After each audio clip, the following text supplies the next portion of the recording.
A provocação começou no último sábado. No próprio X, Elon Musk questionou Alexandre de Moraes. Por que você está exigindo tanta censura no Brasil?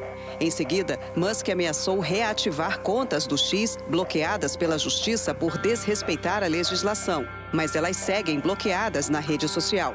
O comentário de Elon Musk em um post do ministro Alexandre de Moraes foi feito dias depois dos chamados Twitter Files serem divulgados por um ativista americano.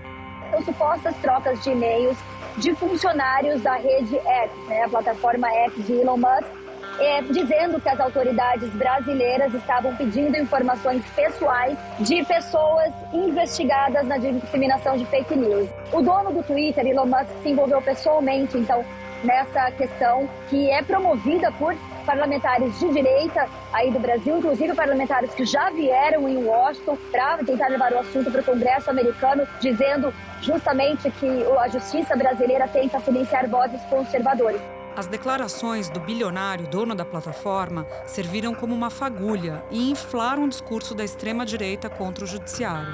Armou-se uma arapuca, porque nós estamos aqui debatendo um tema levantado e que está sendo comemorado pela extrema-direita nas redes sociais. Não tem um perfil de bolsonarista que você entre que eles não estejam repercutindo, estejam retuitando, estejam comemorando, estejam se organizando. Estratégia conhecida e repetida em outros países. Eu fico me perguntando se, no final das contas, não era sobre ganhar dinheiro a compra do Twitter, era sobre ter uma plataforma política pelo qual ele pagaria, até deixaria de ganhar dinheiro, para dar uma levantada de bola em determinadas plataformas políticas, normalmente ligadas a governos autoritários ou com pretensão a ser autoritários. Alexandre de Moraes reagiu às provocações e, numa canetada, resolveu incluir Musk em inquérito do qual ele é relator.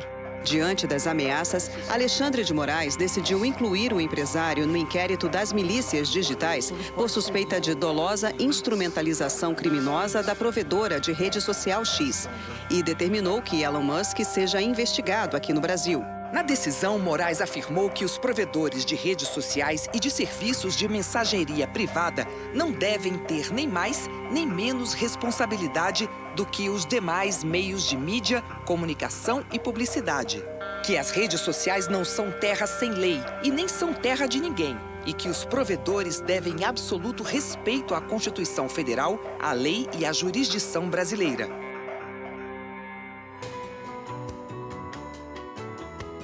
Da redação do G1, eu sou Júlia do Alibe e o assunto hoje é o embate entre Elon Musk e Alexandre de Moraes. Como dono do X, o antigo Twitter atua para inflar a extrema-direita no Brasil e em outros países. E o que está por trás da mobilização dele contra o ministro do Supremo. Neste episódio, eu converso com a advogada Estela Aranha.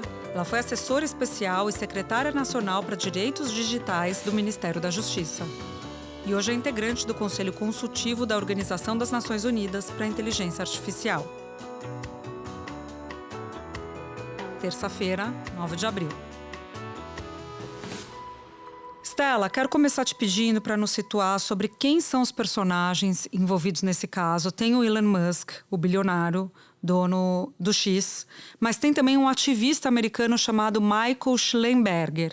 Conta pra gente como é que foi a operação envolvendo Musk e Shellenberger e o que são os Twitter Files. Ele é um velho conhecido deste debate junto com o Musk, né? Acho que desde 2021, junto com outros jornalistas, eles começaram a trabalhar junto com o Musk alguns arquivos internos de e-mails, de comunicações, né, do Twitter, quando ele assume o Twitter, para esses jornalistas específicos, seleciona alguns arquivos, e eles começam a produzir um material justamente para corroborar as teses do Musk em relação a esse debate político, ideológico, com foco no conceito deles de liberdade de expressão. Eles fazem esse debate já com esse nome, né, Twitter Files, né, que são os arquivos do Twitter, como se os jornalistas tivessem encontrado ou tivessem vazado arquivos e feito uma apuração de fatos, mas quando na verdade, né, é o dono da empresa, quando assume a empresa, libera e-mails internos da empresa para que eles construam, a partir de recortes descontextualizados de comunicação,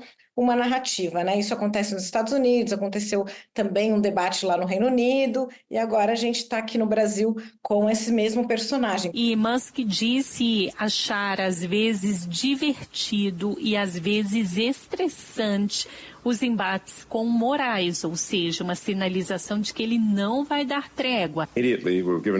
Normalmente nos davam 2 horas para suspender uma conta ou enfrentaríamos multas pesadas. E a resposta final, estávamos recebendo demandas para suspender membros do parlamento e grandes jornalistas. E além disso, não poderíamos dizer a eles que foi a pedido de Alexandre de Moraes. Tínhamos que fingir que era devido aos nossos termos de uso. E essa foi a gota d'água e dissemos não.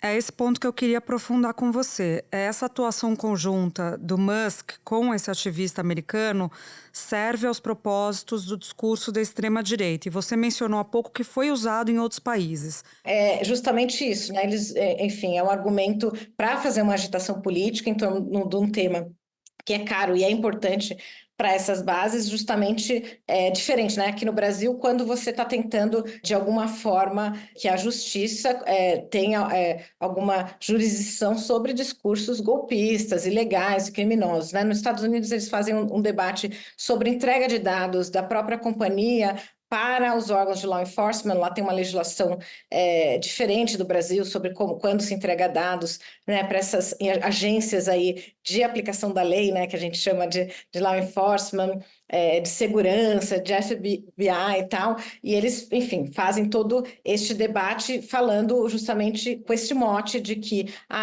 existe um governo de esquerda nos Estados Unidos e que ele está violando todos os preceitos de liberdade de expressão, entregando dados para o governo, fazendo esse tipo de propaganda. E aí você usa a opinião dos próprios funcionários da empresa, defendendo a empresa, como o mote, né, essa isca aí para você construir sua narrativa. Eles são recortados, aqui, e pelo menos aqui na narrativa brasileira, você tem um recorte deles, de algumas partes, você não tem um contexto inteiro, e aí você descontextualiza tudo, tira de ordem cronológica e monta uma narrativa. E é o mesmo modus operandi que ele faz aí nesses debates internacionais, ele repete aqui no Brasil nesse momento. Espera um pouquinho, eu já volto para continuar minha conversa com a Estela. Estela, essa discussão toda que a gente está fazendo agora, ela tem um elemento que me parece fundamental, que é o fato da legislação americana, no que diz respeito à liberdade de expressão, ser diferente da brasileira. E a extrema-direita brasileira se baseia muito na legislação americana quando quer questionar as questões aqui no Brasil. Musk alega que a decisão do ministro Alexandre de Moraes limita a liberdade de expressão como em nenhum outro lugar do mundo. E aí ele disse naquele post dele que não vai cumprir a decisão da justiça brasileira. Por outro lado, nenhum ato concreto dele foi feito até agora. Pelo menos até a hora que a gente está gravando, nada foi feito por parte do X de não cumprir a decisão judicial. E muita gente questiona o fato do ministro ter tomado essa decisão por ofício, sem manifestação do PGR e sem ter acontecido um ato formal oficial por parte do X. Como é que você analisa esse contexto? Bom, primeiro em relação à liberdade de expressão, né? A gente, vários, né, dos direitos fundamentais, ele tem interpretações diferentes em cada país, seguindo diferentes tradições jurídicas. Nos Estados Unidos é um direito que não é absoluto, né? Ele tem algumas limitações, mas tem menos limitações. No Brasil, assim como na Europa, em outros países que têm uma tradição que são mais próximas, né, do direito europeu, ele não é um direito que se destaque em relação aos outros, né? Ele está no mesmo patamar que os outros e, obviamente, quando ele fere outros direitos, você tem que colocar dentro de uma proporcionalidade, né? Então, não existe direito absoluto e, obviamente, quando você usa essa expressão para você pôr em risco as pessoas, a sociedade, a democracia, ou cometer crimes, ele, obviamente, ele não é um direito absoluto, ele pode ser, sim, limitado, e é isso que nós estamos falando, né? O presidente do STF, ministro Luiz Roberto Barroso, divulgou uma nota em que afirma que o cumprimento de decisões judiciais é uma regra mundial. O texto afirma: como é público e notório, travou-se recentemente no Brasil uma luta de vida e morte pelo Estado democrático de direito e contra um golpe de Estado, que está sob investigação nesta corte com observância do devido processo legal. O inconformismo contra a prevalência da democracia continua a se manifestar na instrumentalização criminosa das redes sociais. O Supremo Tribunal Federal atuou e continuará a atuar na proteção das instituições, sendo certo que toda e qualquer empresa que opere no Brasil está sujeita à Constituição Federal, às leis e às decisões das autoridades brasileiras. Além de tudo, tem outra questão também, que é diferente em outros países, é que a regulação do debate eleitoral também ela é muito maior. No Brasil, a legislação eleitoral regula detalhes, né? Você vai na TV, pode falar ao mesmo tempo que o seu adversário, você tem limites de gasto com propaganda, você tem um monte de coisas que, por exemplo, nos Estados Unidos não tem, porque aqui a simetria, né? O equilíbrio das forças aí eleitorais tem que ser equivalentes. Então, a gente tem muitas diferenças em relação ao debate da liberdade de expressão de modo geral e, em especial, também em período eleitoral, que você tem realmente restrições maiores, tradicionalmente sempre no Brasil, aqui deste limite, para que a competição eleitoral seja absolutamente justa e equilibrada. A gente teve as declarações, né, do Elon Musk, não sei se vão mudar, e as declarações da empresa, da pessoa física são uma, da pessoa jurídica é um pouco diferente, né? A empresa soltou uma nota que diz que discorda da decisão, mas que irá recorrer. Em momento nenhum ela diz que não vai acatar. Mas eu acho que tem uma agitação política muito grande, né, que o Elon Musk faz, e um ataque direto às instituições democráticas e em especial às cortes brasileiras. Talvez a preocupação do STF ao fazer a manifestação seja de alguma forma conter esses ataques justamente por isso, né? O que me parece é que, de alguma forma, aí o judiciário olhou que alguma contenção para acalmar e aplacar essa crise aí dos poderes constituídos para que não virasse uma crise institucional maior.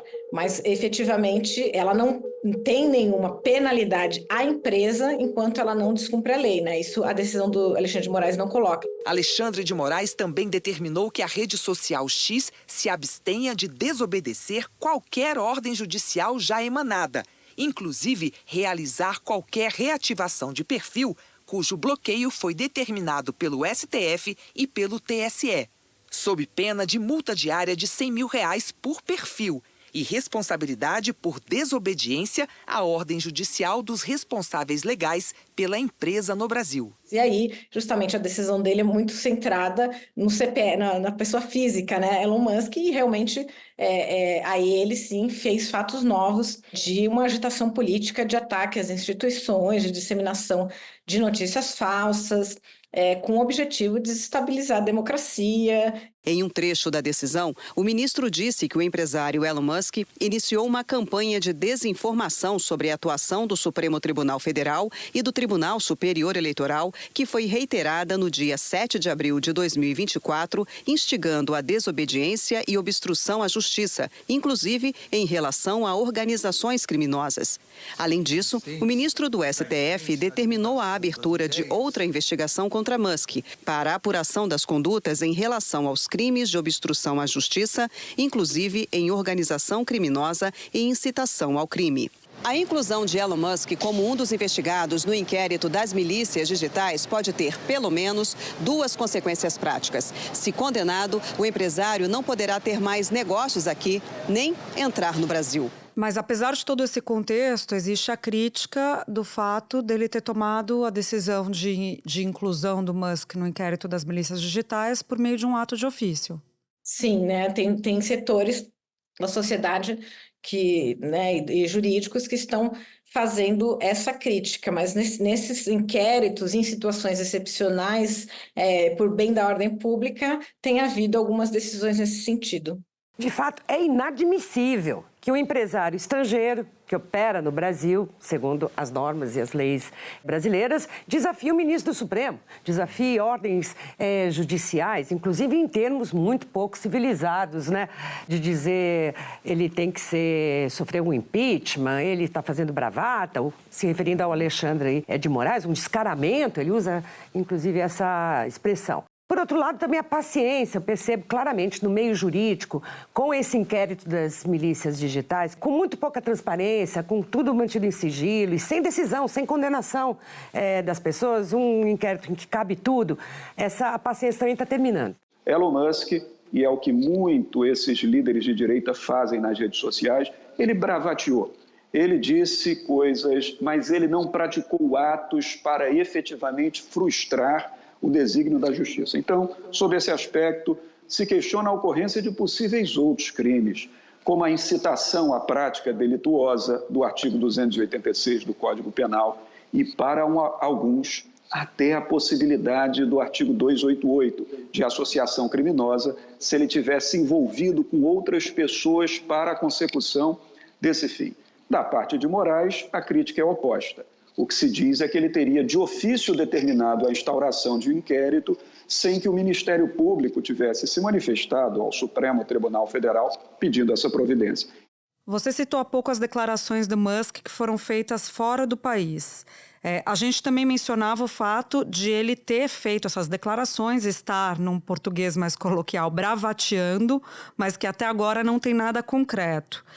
Ele pode ser punido já no Brasil por causa dessas declarações? Assim, o efeito, né, dessas declarações, obviamente, elas ocorrem dentro da jurisdição nacional e a aplicação da lei, sim, pode ser feita dentro, né, desses tipos que tem no Estado Democrático de Direito e outras questões, né, que estão dentro desses inquéritos. Ela pode ser feita, sim, no Brasil, em relação à própria fala do Musk, né? Os efeitos são produzidos no Brasil, você tem o efeito da jurisdição nacional. Se for apurado que realmente constitui algum tipo de crime e viole algum tipo penal, ela pode ser penalizada no Brasil. A legislação hoje permite isso. A União Europeia abriu investigação contra a plataforma de mídia social X, o antigo Twitter, por violar as leis do bloco sobre desinformação, conteúdo ilegal e transparência. A empresa do bilionário sul-africano Elon Musk pode ser multada em 6% do rendimento global ou mesmo proibida de operar em toda a União Europeia. A lei de serviços digitais exige que as empresas online protejam os usuários de conteúdo de ódio. A empresa declarou que está colaborando com o processo regulatório. Estela, nessa segunda, o relator do projeto de lei que regula as redes sociais, que é o deputado Orlando Silva, diz que vai pedir ao presidente da Câmara, o Arthur Lira, que coloque esse projeto de lei em votação. É muito difícil que esse tema avance no Congresso, tá? Não vai avançar essa semana, já trago essa informação para os nossos ouvintes. E Lira avalia que a sociedade está muito polarizada e que isso virou um fla-flu e que esse tema não pode ser analisado no curto prazo, que está contaminado. Qual a sua opinião sobre isso? Bom, eu avalio que o tema de regulação das redes sociais é muito importante e muito urgente, de modo geral, né? É claro que a avaliação da necessidade social e do clima político para aprovação no Congresso são completamente diferentes, né? Porque aí não faz sentido colocar a votação, porque não vai ser aprovado e quer que seja aprovado e tem que aguardar esse momento favorável. Mas é uma necessidade muito, muito importante e aí para todo mundo, porque na verdade é o seguinte, né? Primeiro a gente tem uma interpretação que por muito tempo, uma interpretação equivocada até do próprio Marco Civil da internet em relação às redes sociais de serem meros intermediários e que não são, né? Elas interferem no discurso político. Enquanto meros intermediários, eles não seriam responsáveis por nada em que circula nas redes sociais, né? Hoje você pode ter a leitura que sim, eventualmente, né, numa fala específica, de um post específico, você não pode ter a responsabilidade porque é de terceiros, mas para manter o ambiente das redes sociais, né, de modo íntegro, com segurança, sem cometimento de crime, sem esses riscos sistêmicos gerados, né, por essas coisas de fake news, entre outros elementos, né, tem a obrigação sim das plataformas de ter o dever de cuidado, que é o nome jurídico que a gente usa dentro do sistema de responsabilidade, mas isso deriva da boa-fé objetiva de qualquer relação contratual, né, ou também em relação ao direito do consumidor, que você tem o dever de segurança, de manter as redes sociais seguras, de manter as redes sociais com esse ambiente íntegro e sem esses riscos. Então a gente precisa ajustar esse entendimento e mais do que isso, né, quando a gente ajusta esse entendimento que elas têm responsabilidade, a gente tem que densificar essa responsabilidade, dizer o que objetivamente são essas responsabilidades, porque senão cada juiz no país vai ter sua decisão diferente, cada plataforma vai fazer o que quiser, não vai ter uma uniformização. O texto já foi aprovado no Senado e agora está pronto para ser votado na Câmara. As novas regras atingem provedores que têm, em média, por mês, mais de 10 milhões de usuários. A proposta reforça que liberdade de expressão e acesso à informação são direitos dos usuários das plataformas digitais. O projeto também vai determinar que as plataformas digitais mantenham regras transparentes de moderação e dos algoritmos, que atuem diligentemente, ou seja, prontamente, para prevenir e reduzir práticas ilícitas, como crimes contra o Estado Democrático de Direito, atos de terrorismo, crimes contra crianças e adolescentes, racismo e violência contra a mulher. O relator também estabelece prazo de 24 horas para que as plataformas cumpram as decisões judiciais para a retirada de conteúdo ilícito e multa de até R$1 milhão por hora para o caso de descumprimento. Então é uma regulamentação legal que nós votamos no Senado, hoje está na Câmara dos Deputados, e espero que a Câmara dos Deputados possa evoluir, ainda com alterações naquilo que foi feito pelo Senado, para poder termos uma lei federal que discipline essas plataformas digitais no Brasil. Então, as obrigações das plataformas têm que ficar claras, e são as obrigações de moderação, mas também de transparência como essa moderação está funcionando, justamente porque se tiver excessos, você pode ter ajustes para a proporcionalidade. Então, essa proposta de regulação, ela prevê deveres, mas ela também traz, né, obrigações que ajudam nessa calibração desse sistema, né, que você não tem também tanto avanço na liberdade de expressão, porque você vai ter obrigações de transparências, tanto individual, de você saber qual conteúdo seu foi moderado por quê,